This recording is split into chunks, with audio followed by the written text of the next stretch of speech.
Acts of the Apostles, chapter 24.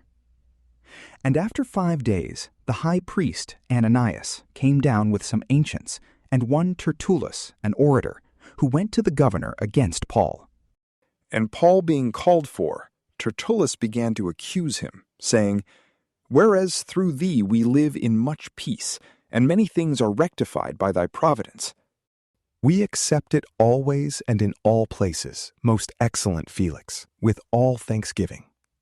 But that I be no further tedious to thee, I desire thee of thy clemency to hear us in a few words.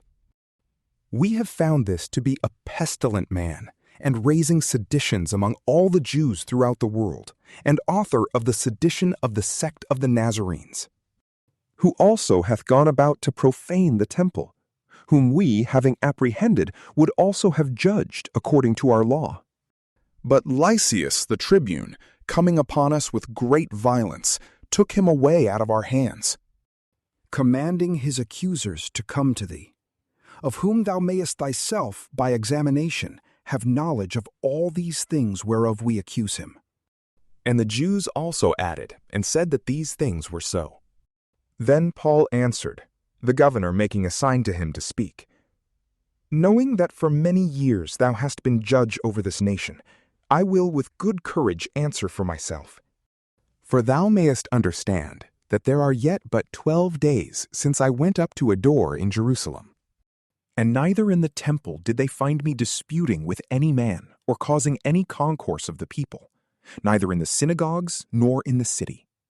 Neither can they prove unto thee the things whereof they now accuse me.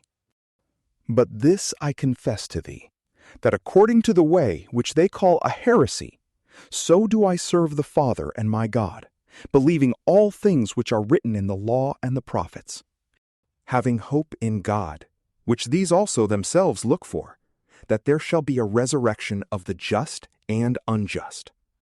And herein do I endeavor to have always a conscience without offense, towards God and towards men.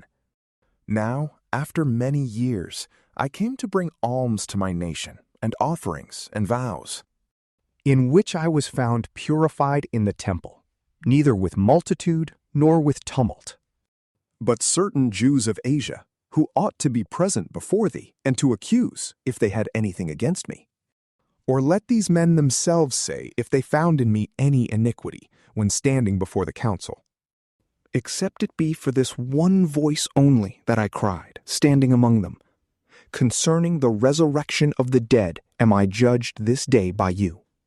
And Felix put them off, having most certain knowledge of this way, saying, "When Lysias the tribune shall come down, I will hear you." And he commanded a centurion to keep him, and that he should be easy, and that he should not prohibit any of his friends to minister unto him. And after some days, Felix, coming with Drusilla his wife, who was a Jew, sent for Paul, and heard of him the faith that is in Christ Jesus. And as he treated of justice and chastity, and of the judgment to come, Felix, being terrified, answered, "For this time go thy way, but when I have a convenient time, I will send for thee."